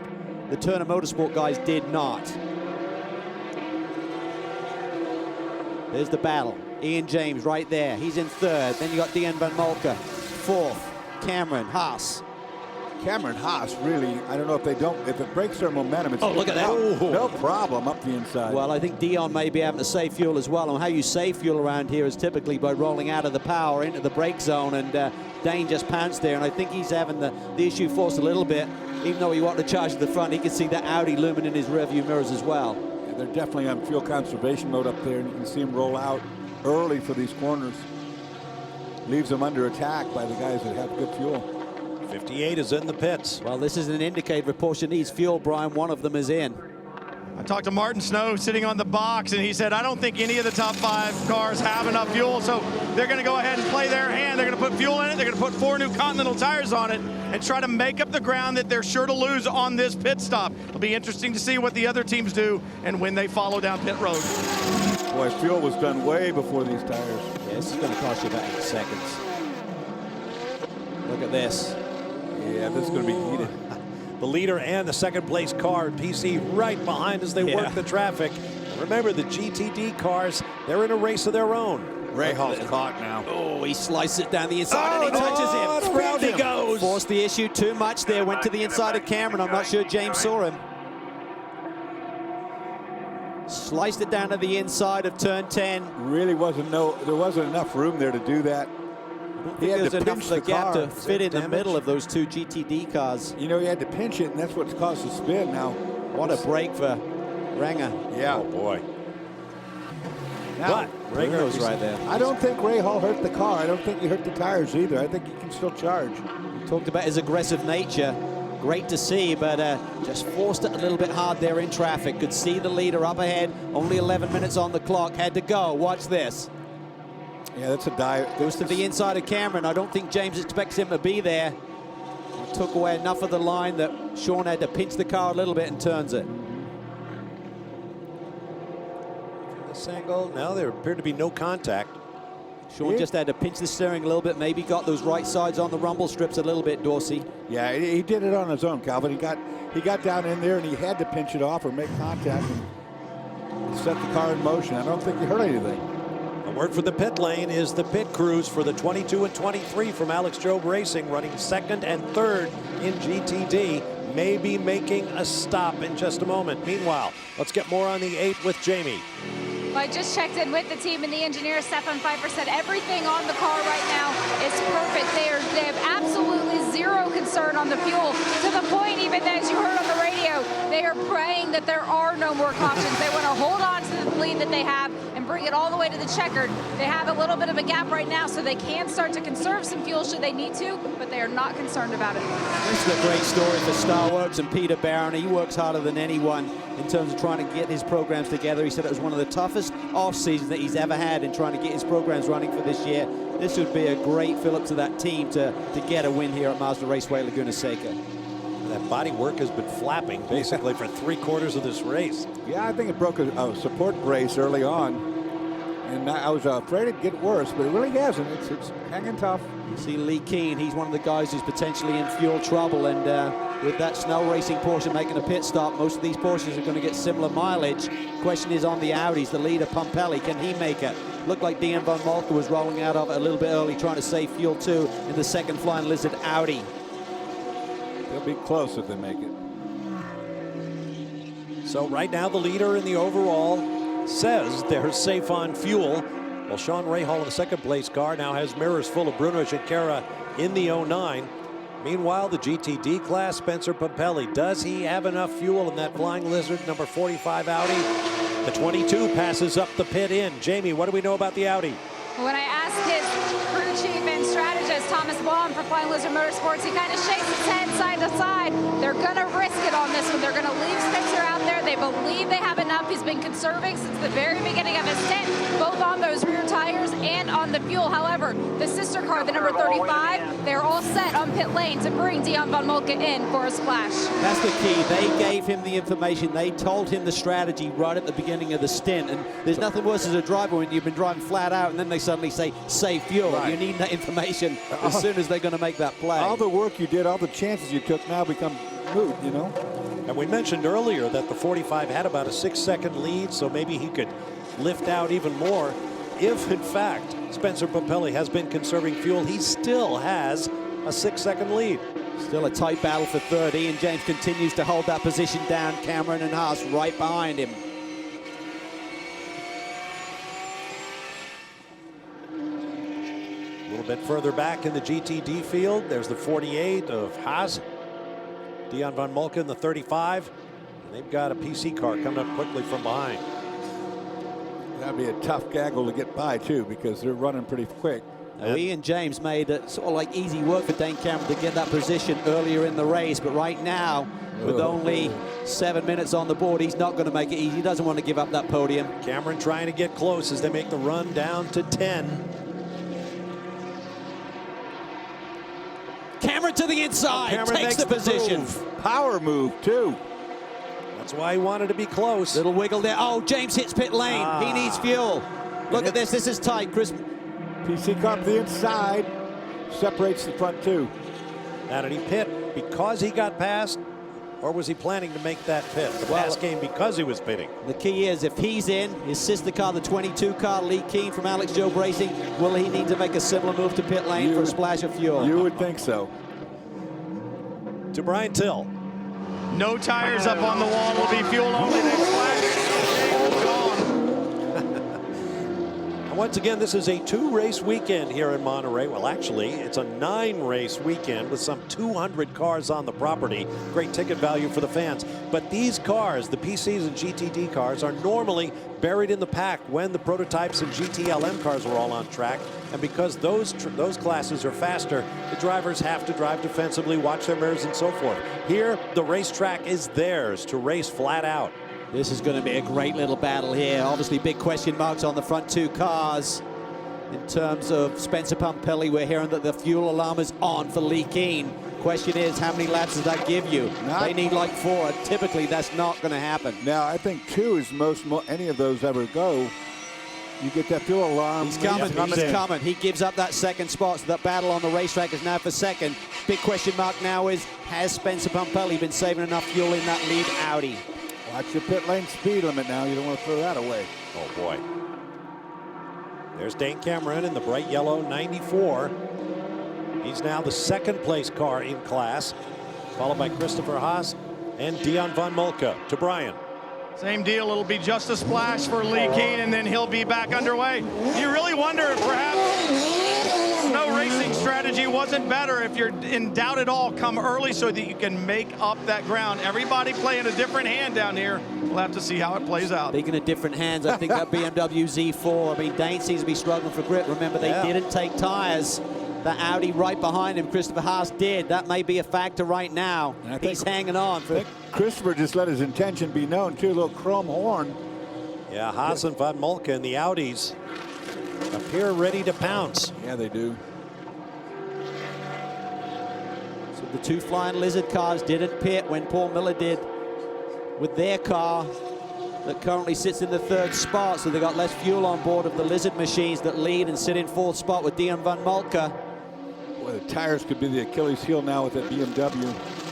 It's a good handling car. It's got good balance, so that helps things. But here he comes. Here's Spencer. Got a great lead. Huge lead. As the seconds tick away. He's going up the front straightaway as these guys now roll through turn 10. I don't think they can catch him. They're going to have to deal with themselves, I believe. Yeah, they're just praying that he runs out of fuel. Yeah. Spencer, he may be totally in control. Have to wait and see. See the buildup of the marbles, the little bits of rubber coming off the tires. Great rebound for Turner Motorsports. They had a fast car at Sebring, had the fastest lap there, had the pole position. Had a problem late in the going with the wheels sticking on the car. They couldn't get, I think it was the left rear off of the race car to send the car out with 3 fresh tires and 1 old tire, and that's obviously not going to work unless lost a couple of laps trying to rectify the situation. They say it's still a recurring issue, but with a 1 tire change race, yeah, that takes away that problem for today. But when we get to the Glen and the longer races, maybe petite, they need to get that problem fixed. That could be just new wheels to a hub. It's a lot of different things that can make that happen, but what a nuisance it is. There's the overall leader looking down in the cockpit is Renger van der Zande. He's on cruise control now, I think. Really good shape. The reason he's on the cruise control, he got that buffer from Sean Rahal when Sean got really aggressive there with the GTD traffic, had that quick spin in turn 10. That took all of the pressure away from this race car. 13 plus 13, you're doing good. We understand van der Zande's team, the Starworks boys, told their men to conserve tire and fuel. You've got a 12.5-second lead with roughly 2.5 minutes to go in the race. Not going to be down in turn 1, 2 I mean. Here's Cameron, he's gapped Haas and Dion van Moltke just a little bit, taking the pressure off him. He doesn't have to really do those defensive lines into the corner, can try and hit his marks.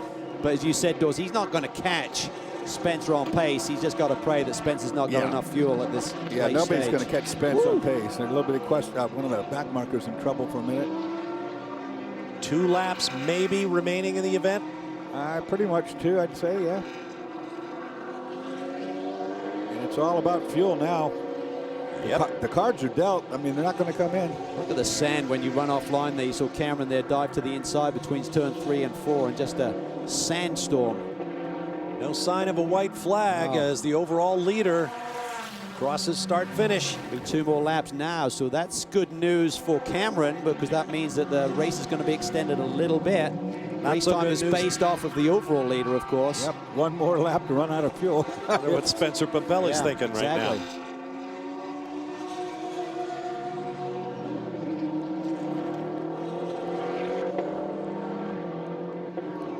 I don't think anybody thought these Audis would go this far. No, well, I think Paul Miller Racing didn't. They brought theirs in. Yeah. But again, I think it comes down to making that call early.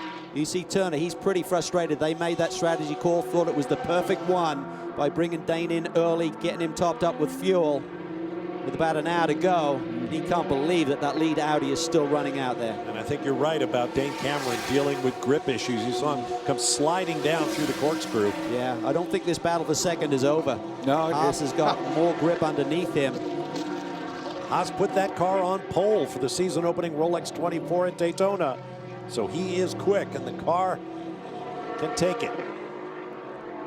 Race leader, we expect a white flag this time by. Or you would think so. We're down to for after sure. a minute. Yeah, he'll get the white. Stranger things have happened. No, that's true. Bring it around one more time. One more time. Peter Barron called it. He told me at Daytona this car will win races. Right now they've got to do 1 more lap and they're going to get there first.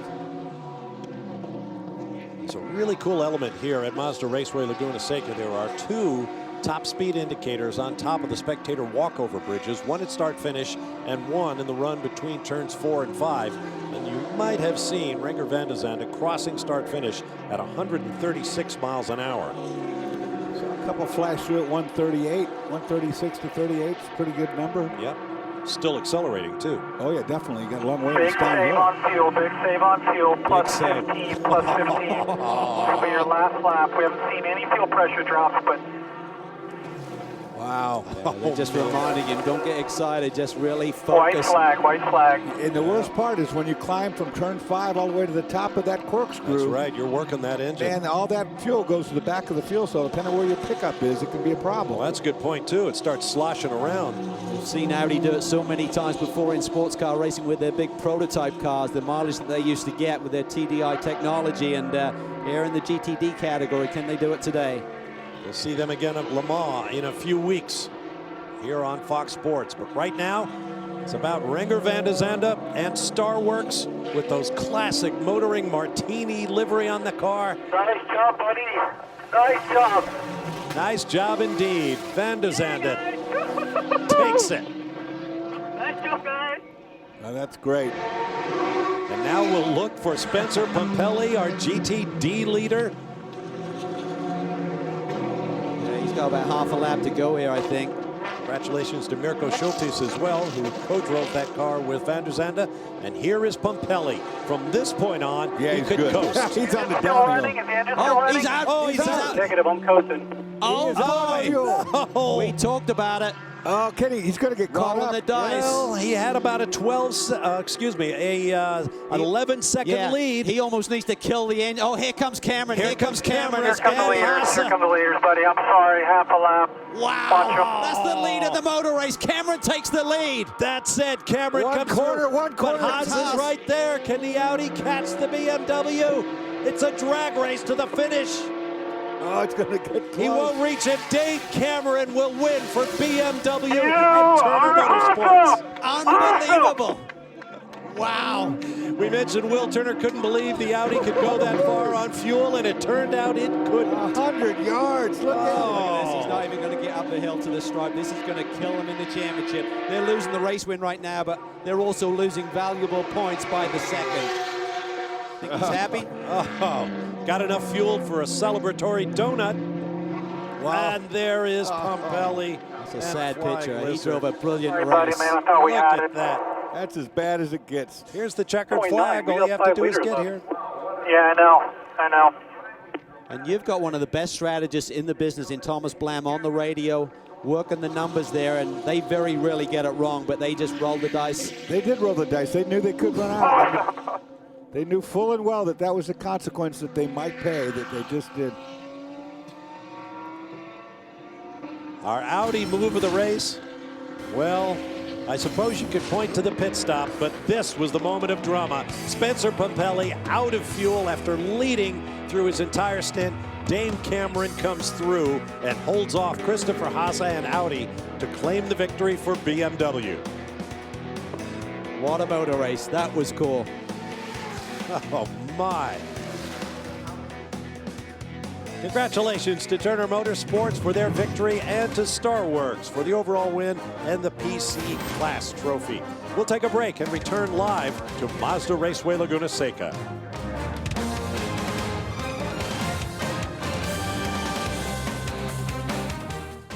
Back live at Mazda Raceway Laguna Seca.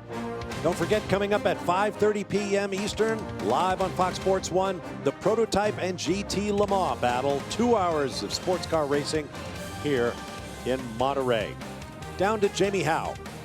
Well, you guys said it. Peter Barron believed in this team. He knew this car could win. Renger, I know when you got in the car, you only had 2 new tires. The right side only. You had to conserve. How hard were you pushing? Wow, I tell you, man, at the end, the left tires were completely gone. So I was sliding all over the way. And especially in the corkscrew, when you come up the hill, it was just like one big drift. And keep it on the road and cruise it home. But for me, the best part was the restart. I overtook another car in the same lap. And after that, I started pushing really hard. The team caught me in to get this trick with only 2 tires. That's how we got the lead, which also made me giving a hard time on track, obviously, because it was sliding so much. But I really enjoyed it. And I have to say thanks to the team, thanks to Mirko. It was an amazing race, and it's really nice to win for the first time in America. I'm loving it here more and more. Congratulations to you and Mirko. Thank you. Congratulations indeed. Brian Till. The pairing of Luis Diaz and Sean Rahal worked out well today. And Sean, you got out of the car and you said, I had to take the shot, and it may have cost you the win, but you don't get paid to sit back and watch, do you? No. I mean, the 8-Star Motorsports Talkies car was great all weekend, and Lewis was great as well. And, you know, we were in a good place, and we decided to take 4 Continentals instead of 2. So, you know, we took our 4, and we had some time to make up. We made it up. We closed in the gap. I had a gap. I decided to go for it, and sometimes it pans out well, sometimes it doesn't. This is one of those days, but really proud of the 8-Star car. You know, everyone else has been here before except us. We've been working real hard, and I feel like we got a good shot at the championship here. So really proud of my guys. They've done a great job all weekend. Sorry we couldn't bring home the win, but, you know, second place is pretty sweet, too. Pretty sweet indeed. Congratulations. Congratulations indeed. We're going to take another quick break, and when we come back, we'll talk to the key players in that dramatic GT Daytona finish. Stand by for more as we begin to wrap things up on Race 1 in Monterey.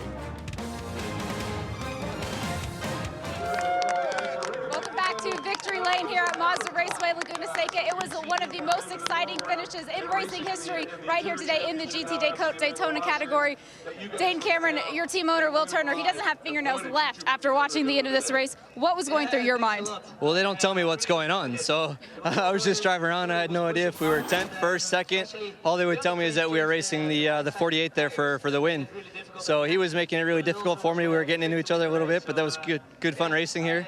And I didn't think we were going to make it. They didn't think he was going to make it, and then we had one extra lap than what we thought, and then they started screaming at me at the top of the corkscrew to hurry up, and just got it done. So Don's going to try to cut it closer next time and see if we can get it down the front straightaway. But thank you very much to Turner Motorsports, Will Turner, Marcus here, Paul Dallavana for his support. It's fantastic. Congratulations to the whole team. Brian Hill?